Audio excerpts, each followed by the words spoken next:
일상을 눈부시게 살자. 첫째, 작은 행복감을 자주 느끼자. 아는 것이 병이다, 모르는 게 약이다 라는 속담이 있다. 알면 머리가 복잡해지고 차라리 모르고 지내야 편하다는 세상살이에 역설적 측면이 담겨 있다.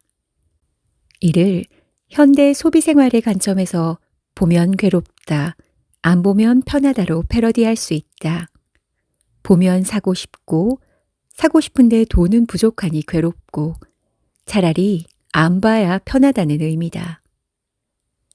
10년 전 방글라데시가 행복지수 1위라는 기사가 주목을 받았다. 세계 최빈국이라는 빈곤에도 불구하고 행복을 느끼는 사람들이 많다는 것은 행복은 경제적 풍요와는 거리가 멀다는 것을 보여주는 증거라는 주장이었다. 반면 우리나라는 풍요 속의 빈곤이라고 밥은 먹고 살지만 불행하다는 그런 논리였다. 하지만 완전한 가짜뉴스였다. 빈곤국의 사례는 무지에서 오는 행복일 수도 있다. 최소한 생계 걱정을 벗어난 수준의 물질적 여유는 행복의 기본 조건이라는 점을 인정해야 한다. 경제적 여건이 행복과 직결되지는 않지만 그렇다고 경제적 기초 조건 없이 행복하기도 어려운 일이다. 행복은 극히 개인적 감정이다. 객관적으로 행복의 조건을 갖추고도 극도의 비탄에 빠질 수도 있고 반대로 불행의 여건에서도 희망으로 행복한 하루를 보낼 수 있다. 그리고 상대적 기준도 행복감에 영향을 미친다. 2000년대부터 작은 사치, 집중 소비, 소확행 등의 현상이 나타났다. 보는 것은 많고 돈은 한계가 있으니 접근 가능한 작은 부분에 집중해서 지출하고 행복감을 느끼는 소비 트렌드이다. 이러한 트렌드는 소비뿐만 아니라 삶의 방식에도 적용할 수 있다. 작은 행복감과 만족감을 느끼는 영역을 찾아서 여유를 찾는다. 취미, 종교, 모임 등에서 커피, 차, 술, 요리 등 무엇이든 개인의 취향에 부합하면 충분하다. 타인을 의식할 필요 없이 매개체를 통해서 자신이 느끼는 만족감이 가장 중요하다. 소확행을 최근의 트렌드라고 하지만 어차피 중년에 접어들면 나를 흥분시키는 자극과 즐거움은 줄어든다. 나이 든다고 한탄할 일이 아니라 자연스럽게 변해가는 것이다.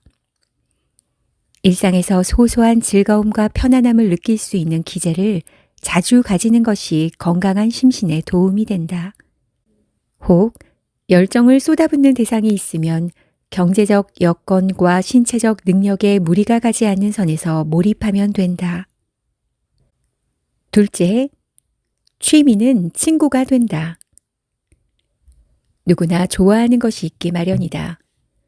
어릴 때는 취향이랄 것도 없다가 사춘기 무렵부터 형성되기 시작한다. 탁구, 테니스, 골프 등 야외 활동, 여행, 사진, 낚시 등 레저, 그림, 악기, 영화, 연극 등 문화적 취미이다. 취향은 나이가 들면서 변하고 의미도 달라진다. 중년에 접어들면 자신을 이기는 구조로 변화하는 경우가 많다.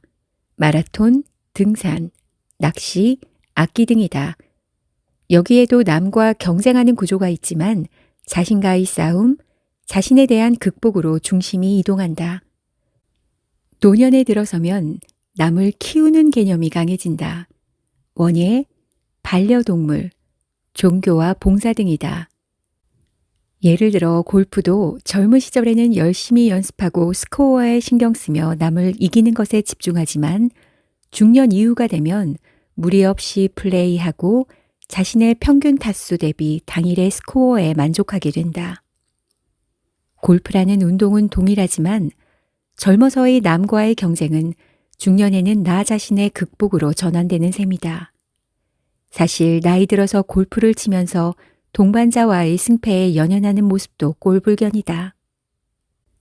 40대의 취미는 분주한 나날의 휴식을 주고 50대 이후의 친구를 만들어가는 의미가 있다. 세월이 흐르면 친구도 가족도 의미가 달라진다. 아이들이 성장하고 곁을 떠나고 배우자도 좋은 의미에서도 거리가 생긴다. 나이 들수록 취미는 언제나 나의 곁에서 함께하는 친구가 된다. 특히 혼자 할 수 있는 취미가 중요하다. 언제 어디서나 내가 편하게 즐길 수 있기 때문이다. 상대가 필요하고 사람이 모여야 되면 이 또한 번거로운 일이다. 또한 취미도 한 분야를 깊이 파고들 필요가 있다. 세상 만사가 통하기 때문에 좋아하는 특정 분야에서 체득한 지식과 경험이 통찰력을 높여주기 때문이다. 그리고 사회생활에서도 긍정적 의미가 있다. 흔히 인생에 비유하는 바둑을 잘 두는 사람은 현실을 보는 호흡이 길다는 느낌을 받는다. 영화, 만화는 풍부한 상상력에 기발한 아이디어의 원천이 된다. 그림과 미술사를 꾸준히 접하면 변천하는 패션과 디자인의 트렌드를 이해하고 남보다 앞서서 기회를 포착한다. 개인적 취미가 있다면 어떤 분야든지 깊이 있게 이해하고 나름의 체계를 만들어 보기 바란다. 이 과정에서 얻는 것이 많을 것이다.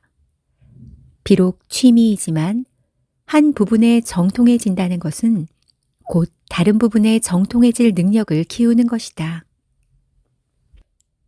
셋째, 스트레스를 견디는 루틴을 만들자. 스트레스는 사실 답이 없다. 생물은 존재 자체가 일종의 스트레스 요인이다. 하물며 호모 사피엔스가 복잡한 현대사회에서 직업을 가지고 살아가는데 스트레스는 당연하다. 모든 것을 훌훌 털고 자연으로 돌아가면 스트레스가 없어지는 것도 아니다. 다른 스트레스가 생겨난다. 그래서 각자 체질에 따라 스트레스 증상이 다양하게 나타나듯이 나름대로 스트레스를 완화하는 루틴을 형성하고 조절해야 한다. 나의 경우 스트레스가 일정 수준을 넘었다고 생각하면 일단 몸을 움직인다. 가벼운 등산과 산책으로 몸을 데우고 땀을 충분히 낸다. 뜨거운 물에 목욕을 한 후 방에서 좋아하는 음악을 틀어놓고 가벼운 읽을거리를 보다가 잔다.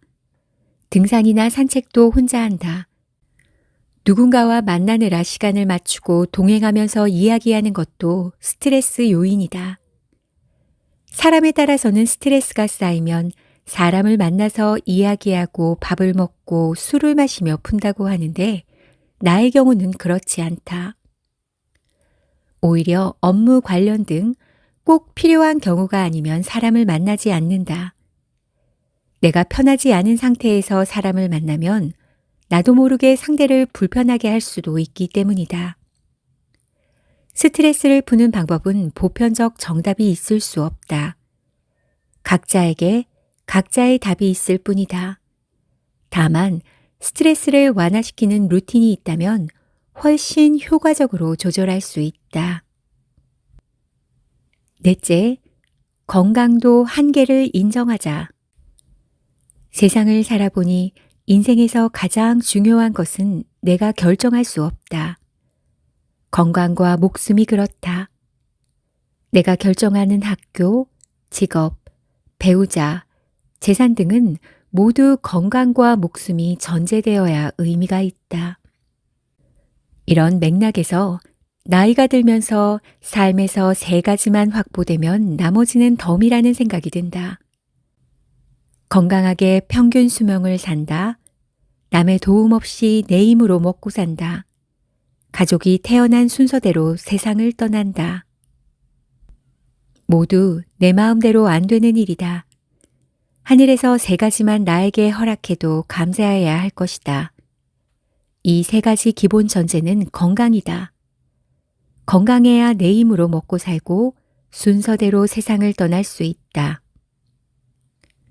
젊은 시절에는 50대 중년들이 건강을 화제로 이야기하면 괴리감을 느꼈다. 자신이 알아서 건강을 관리하면 그만이지 화제로까지 올릴 정도는 아니라는 느낌이었다. 역시 직접 경험해보지 못한 철없는 생각이었다. 대개 40대 중후반에는 신체적 변곡점이 온다. 30대까지는 음주, 흡연, 과로까지 겹쳐도 며칠 쉬고 나면 금세 회복된다. 그러나 40 중반이 넘어가면 회복력이 현저히 떨어짐을 몸으로 느끼게 된다. 50대로 접어들면 많은 동년배들이 술을 줄이고 약을 먹기 시작한다. 고혈압약, 고지혈증약, 당뇨약 등이다. 서로 말은 안 하지만 물어보면 한두 가지 이상은 기본으로 달고 있다. 그리고 급작스럽게 세상을 뜨는 경우를 간간히 접하면서 인명재천을 실감한다. 노년의 세상을 떠나면 호상이라고 한다. 아무리 나이가 많아도 가족의 죽음은 남겨진 이들에게 크나큰 슬픔이다. 그러나 자식들이 장성하고 세상에 대한 의무를 다하고 어차피 한 번은 가야 할 길을 떠나기에 조울 호호를 붙이는 것이다. 하지만 한창 아이들이 자라고 세상에 대한 의무와 역할이 중요한 40, 50대의 떠남은 가족의 슬픔이자 비극이다. 이 연령대에는 죽을 권리도 없다. 인명재천이라 했다.